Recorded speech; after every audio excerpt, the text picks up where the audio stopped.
স্বাগত বিশ্ব বাংলায়, সঙ্গে আছি আমি দেলোয়ার হোসেন। শুরুতেই সংবাদ শিরোনাম। সংযুক্ত আমিরাতে বৈধতা পাচ্ছেন 50,000 বাংলাদেশি। সাধারণ ক্ষমার মেয়াদ 1 সেপ্টেম্বর থেকে শুরু।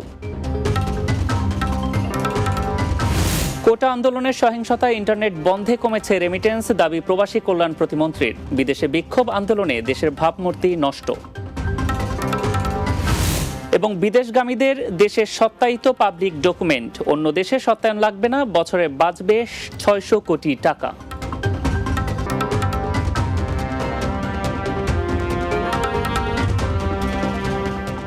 শুনছিলেন শিরোনাম, এবার বিস্তারিত।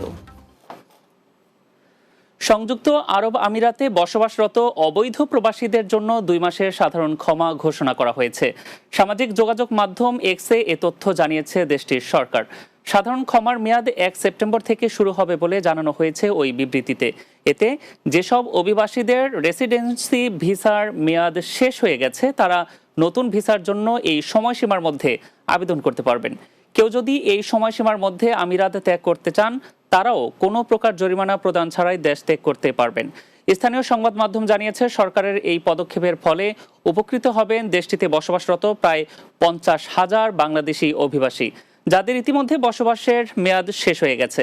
আমিরাতে অভিবাসীদের দিক থেকে শীর্ষে রয়েছে পাকিস্তানিরা, এরপর দ্বিতীয় ও তৃতীয় স্থানে রয়েছে যথাক্রমে ভারতীয় এবং বাংলাদেশি।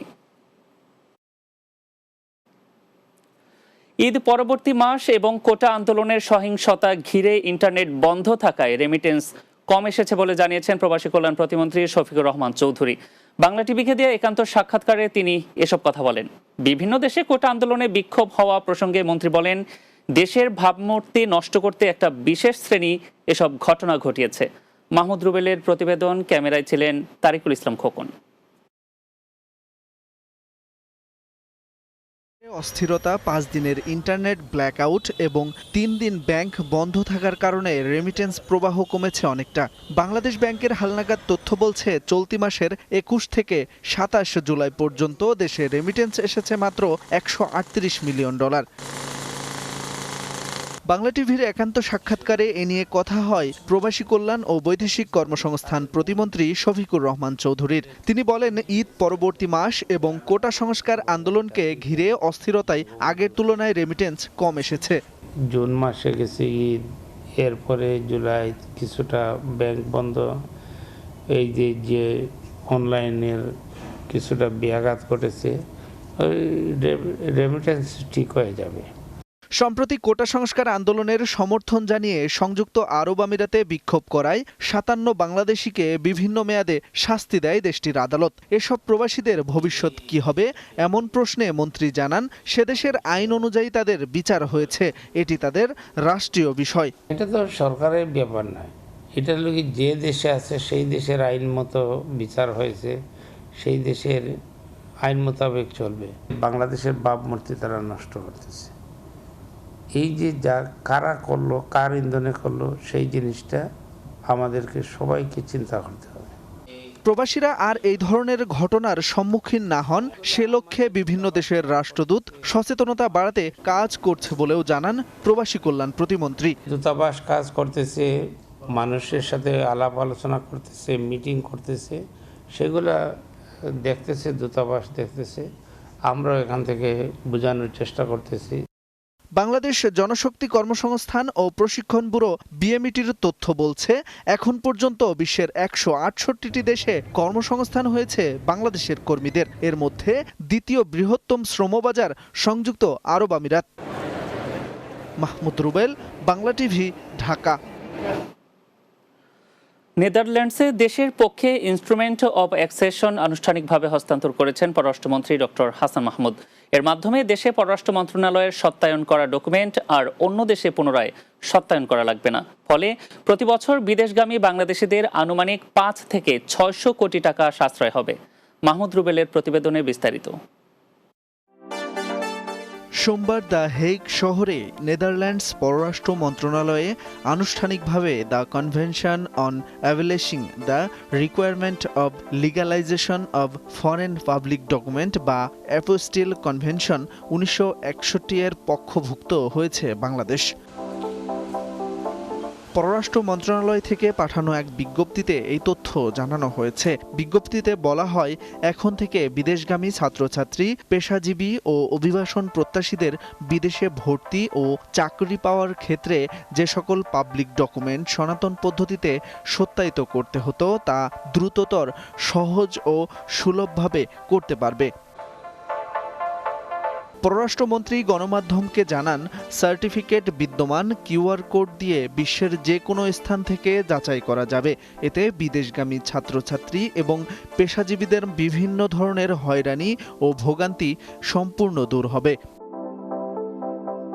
সামগ্রিক এই উদ্যোগে পররাষ্ট্রমন্ত্রী নেদারল্যান্ডসের পররাষ্ট্র মন্ত্রণালয় ও বাংলাদেশ দূতাবাসের প্রশংসা করেন। Mahmud Rubel, Bangla TV, news desk. বিশ্ব বাংলা নিচ্ছে এবার ছোট একটা বিরতি। ফিরে আসার পর অন্যান্য সংবাদের সাথে আরও যা থাকছে। চীনে অনুষ্ঠিত হলো ইন্টারন্যাশনাল ইউথ ফ্রেন্ডশিপ ক্যাম্প। ছিল বাংলাদেশ সহ 12 দেশের যুব প্রতিনিধিরা।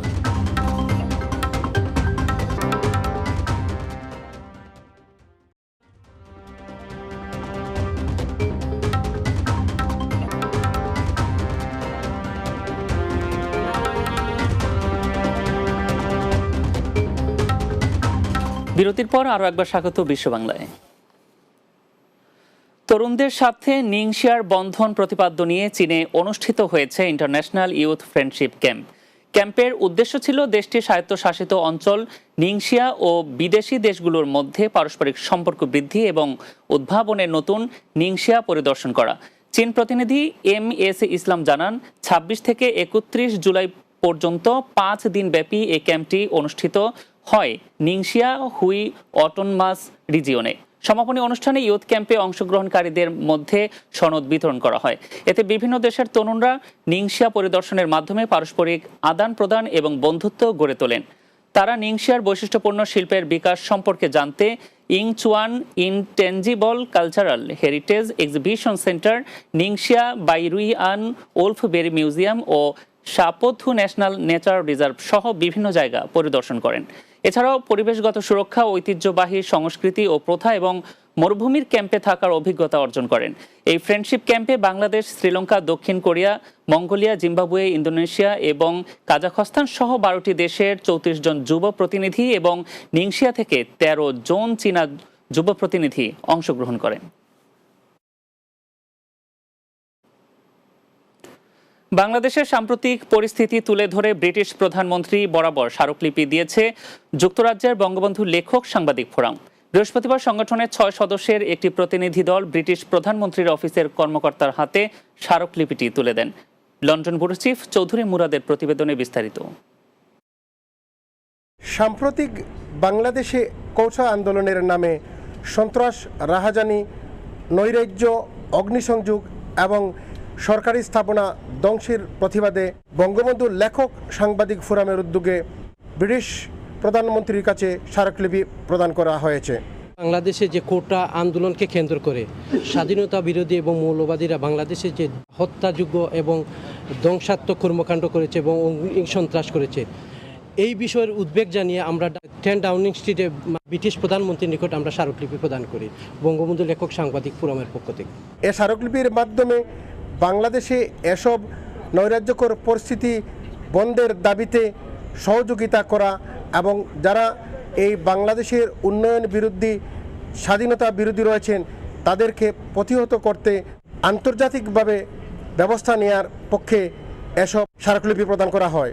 আজকে আমাদের বঙ্গবন্ধুর লেখক সাংবাদিক ফোরামের দেওয়া স্মারকলিপির মূল উদ্দেশ্য হচ্ছে বাংলাদেশের যে কোটা আন্দোলনের যে পিসফুলি আন্দোলন ছিল ছাত্রদের, এখানে ঢুকে যে নৈরাজ্য সৃষ্টি যারা করেছে তাদেরকে আইনের আওতায় আনা এবং তাদের বিচার করা। এই বাংলাদেশে এই যে সাম্প্রদায়িক রাজনীতি যারা করেন বা করতে চাচ্ছেন, এই কোটা আন্দোলনের নামে যে হিংসাত্মক এবং ধ্বংসাত্মক কাজ করেছেন, এটা তীব্র নিন্দা এবং প্রতিবাদ জানাতে আমরা আজকে এখানে 10 ডাইনিং স্ট্রিটে বঙ্গবন্ধু লেখক সাংবাদিক ফোরামের নেতৃবৃন্দ উপস্থিত হয়েছি।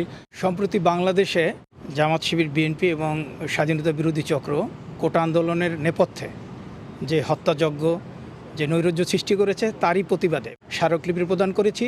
আমরা বিশ্বাস করি ব্রিটিশ বাংলাদেশ এবং সরকার আমাদের এই স্মারকলিপি দেখবেন এবং বাংলাদেশের যে নৈরাজ্য এবং যে ধ্বংসাত্মক হত্যাযজ্ঞ চলছে সে ব্যাপারে তারা উদ্যোগ নেবেন।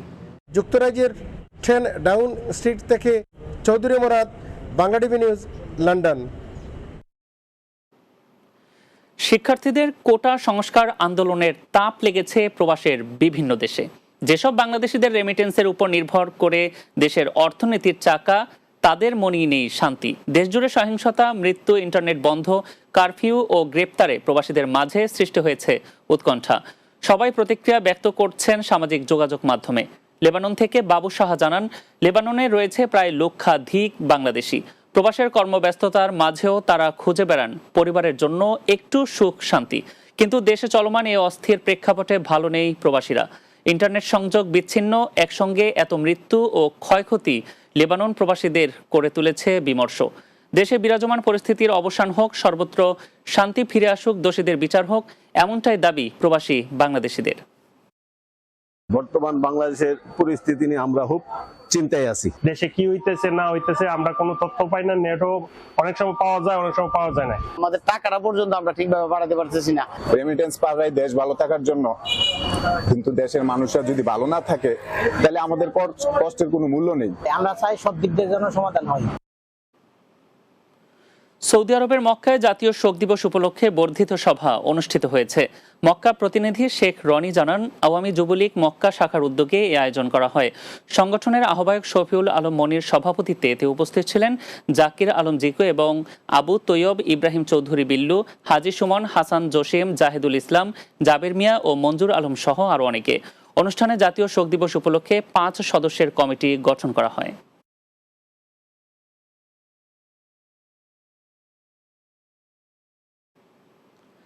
শেষ করব বিশ্ব বাংলা, তার আগে সংবাদ শিরোনামগুলো জানিয়ে দিচ্ছি আরও একবার। সংযুক্ত আমিরাতে বৈধতা পাচ্ছেন 50,000 বাংলাদেশি। সাধারণ ক্ষমার মেয়াদ 1 সেপ্টেম্বর থেকে শুরু। কোটা আন্দোলনের সহিংসতায় ইন্টারনেট বন্ধে কমেছে রেমিটেন্স, দাবি প্রবাসী কল্যাণ প্রতিমন্ত্রীর। বিদেশে বিক্ষোভ আন্দোলনে দেশের ভাবমূর্তি নষ্ট। বিদেশগামীদের দেশে সত্যায়িত পাবলিক ডকুমেন্ট অন্য দেশে সত্যায়ন লাগবে না, বছরে বাঁচবে 600 কোটি টাকা। এবং চীনে অনুষ্ঠিত হলো ইন্টারন্যাশনাল ইউথ ফ্রেন্ডশিপ ক্যাম্প, ছিল বাংলাদেশ সহ 12 দেশের যুব প্রতিনিধিরা।